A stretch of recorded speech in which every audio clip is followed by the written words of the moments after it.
Hey, Alyssa. Hey Justin, how are you? Good. I'm good. How are you? Good. Thanks for having me. Yeah, thanks for coming. Again, I love the fact that you can clarify all this stuff for us, being the lead dietitian over there at Signos. You know all the ins and outs about this stuff. So thanks for joining us. Yes, no problem.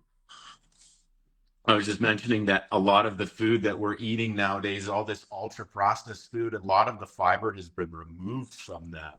And I think there's a bunch of different reasons for it. It's harder to eat fiber. Like think about eating uh, uh, 500 calories worth of carrots. That would take you a long time to chew through all of that. And it's actually quite a bit of work.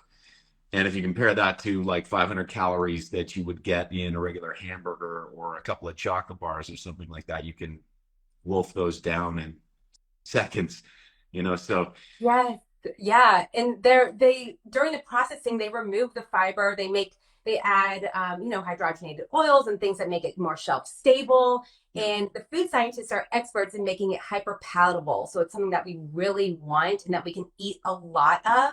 And it does cause a spike in our glucose because we don't have that fiber to help basically keep us fuller longer, slow down digestion, stabilize our glucose levels. That's very, very important because fiber is not digested. And so that has a huge impact in improving overall glucose variability and stabilizing our glucose.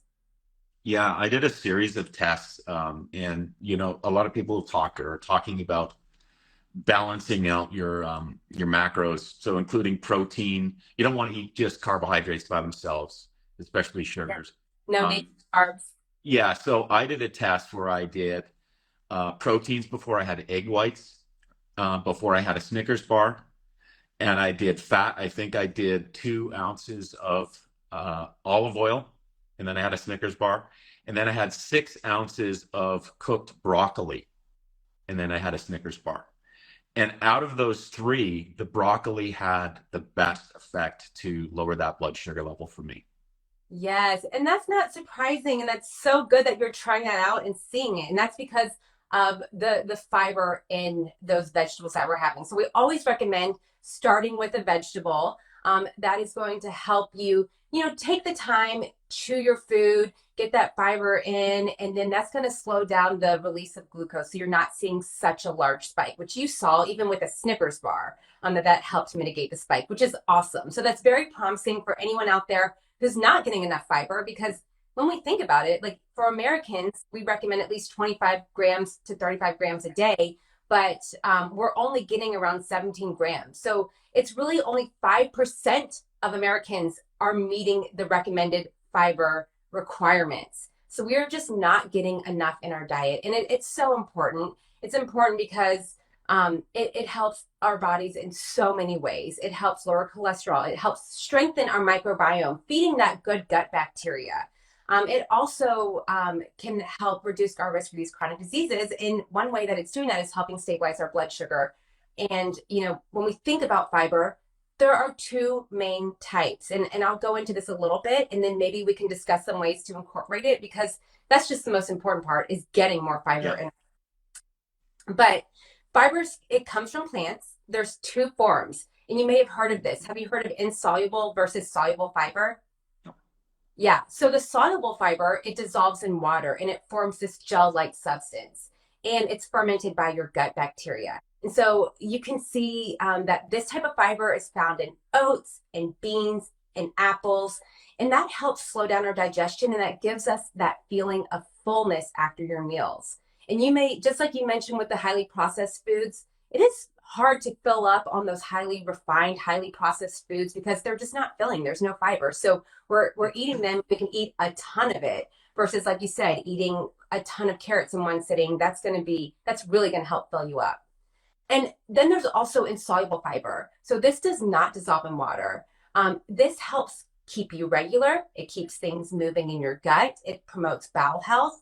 And then you'll see this in foods like whole grains and vegetables. And really, both types of fiber have many health benefits, and most vegetables have a mix of both. So the whole goal is to eat more vegetables and to get more fiber in your diet because we just aren't getting enough. Right, I agree. My mom used to tell us when we were kids to get more roughage into you. She meant fiber. And Like, roughage is actually what it is. I find it interesting that insoluble fiber doesn't digest. It just passes through you. So it doesn't actually get into your system. So it kind of sweeps everything out there and provides that bulk through the digestive tract that you were talking about.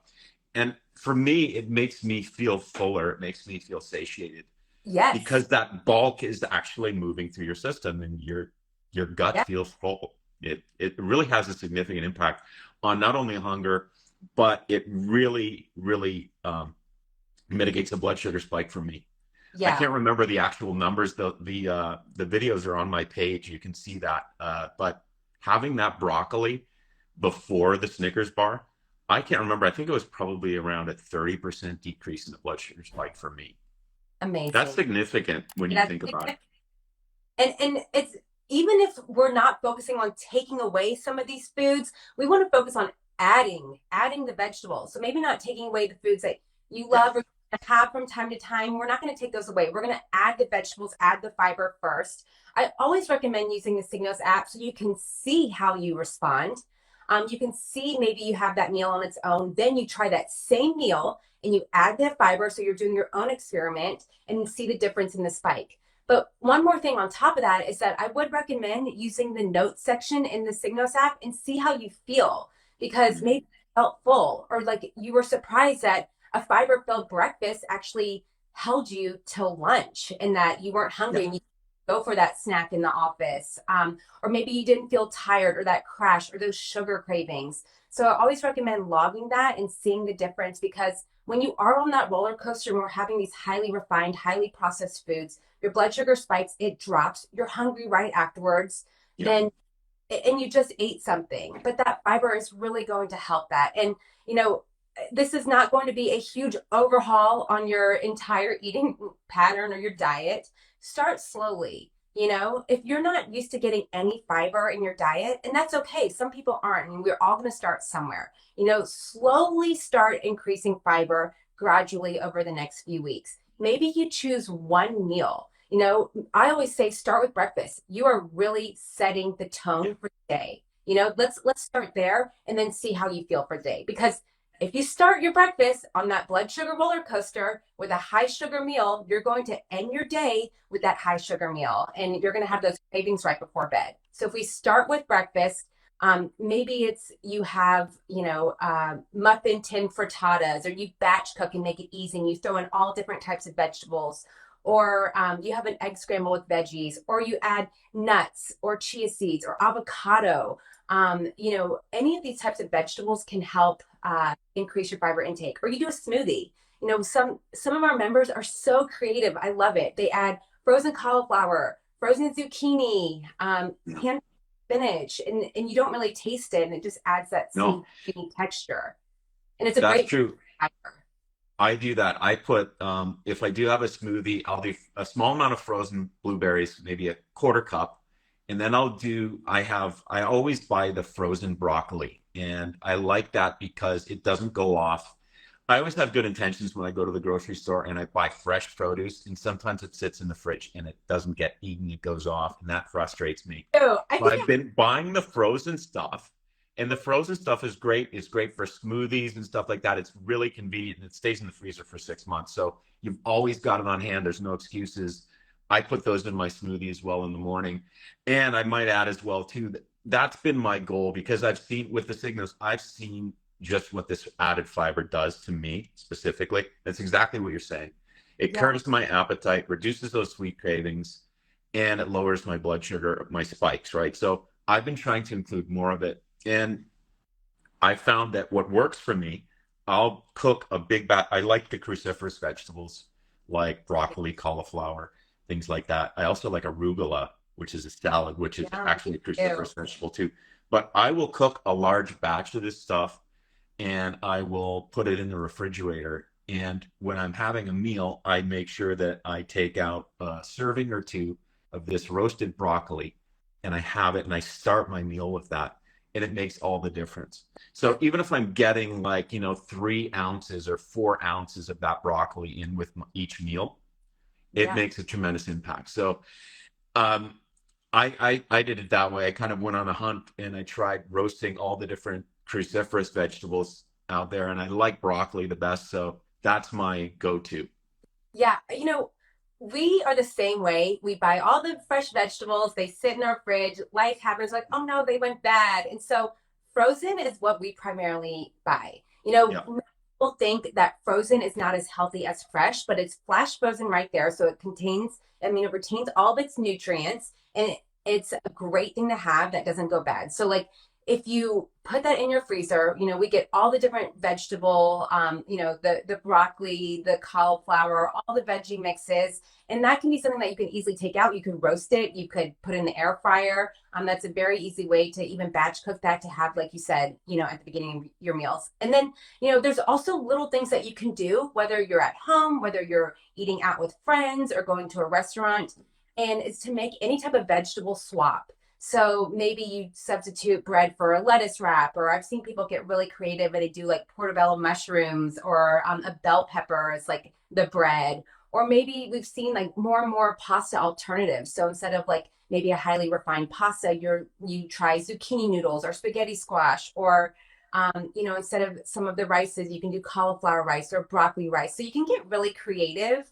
But the goal is just to make it really easy and exactly how it fits into your life. So if you just need to go buy the veggie tray from the grocery store and keep that in your fridge, then do that. And grab some of those carrots, some of the tomatoes, and eat that before your meal. But our goal is just to, however it works best for you, is to really just increase that fiber intake during the day. And then also one other thing too is making sure that we're drinking plenty of water. That's also going to help because, sometimes if we're, you know, eating a ton of fiber, we want to make sure that we're also getting enough water, because like too much fiber without the water can lead to constipation. So we just want to aim for at least 8 glasses a day. I always say like take your body weight in pounds and divide that in two, and that's how many ounces you want for the day. But the goal is to get enough water and get enough fiber in. It makes sense. I really like fruit as well too, but there are certain fruits because fruits are high in fiber. A lot of fruits are very high in fiber as well too, but they are also high in sugar. Some of them. What are your favorite fruits that are kind of low calorie but high fiber? So the low glycemic fruits that I always just recommend to just have and start off with are the berries. So Yep. blueberries, strawberries, raspberries, blackberries. Those are great to add in. And then you can experiment. Use Signos. We are not saying that you can't have fruit. We're not saying that at all. But making sure that you're, pairing your fruit with protein, with healthy fats. Maybe you need a little bit more of the higher sugar foods like the bananas around the time of your workout. So you can time this. Maybe you can tolerate it better earlier in the day. So you can experiment with Signos and see which fruits work best for you and like when and what you're eating with it and like the meal order as well. So we want a variety of fiber from fruits, from vegetables, Yeah. the true whole grains. Like we want to incorporate this because that really helps build up our microbiome and the diversity. And it really also helps stabilize our blood sugar, keeps us fuller longer, like you said, and helps, keep our maintain weight. It's going to have just a positive impact, both short term and long term. Yeah. I get a lot of comments from people telling me how certain foods spike their sugar. So I'll do a test like on an apple or something, and some people say apples don't bother me, or they'll say I really spike with these. Individual results really do vary, and that's important to know.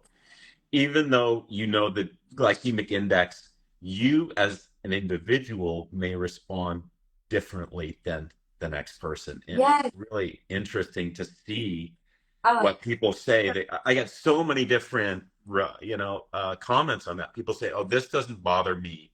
yes. This does," That's and why. that's really fascinating. That's fascinating to me. And I wanted to mention as well too, we just had a Black Friday special on this Signos monitor, and it was 25% off. That's the biggest sale you guys have all year long. But I wanted to mention to anybody who's watching now, if you're still interested in it, they are maintaining a 20% discount right now through the link in my bio. So if you are interested in it, it's still a really good deal at 20% off.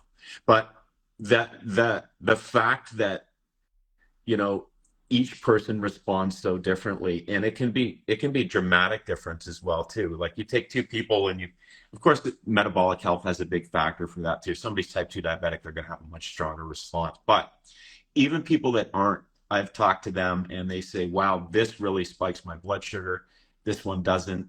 And you can be completely opposite to that person. You Yeah. just don't know until you test. You That's don't. the reality.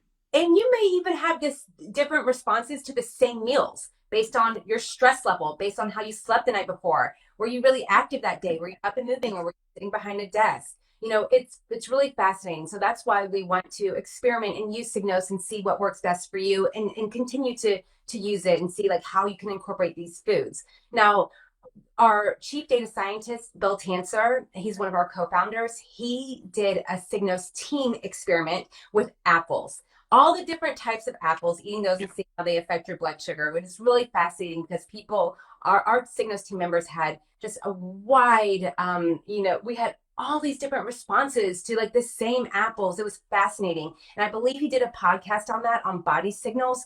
So go check that out, because that was very, very eye-opening to see, just the different types of apples and how you respond to them, and then how different team members responded to the same apple. So Yeah, it's fascinating. It really is. And you mentioned earlier the other variables involved too. Like I have insomnia from time to time. So I have like a sleep tracker that I wear, and I've been getting on average between 4.5 to 5 hours a night for the past quite a while.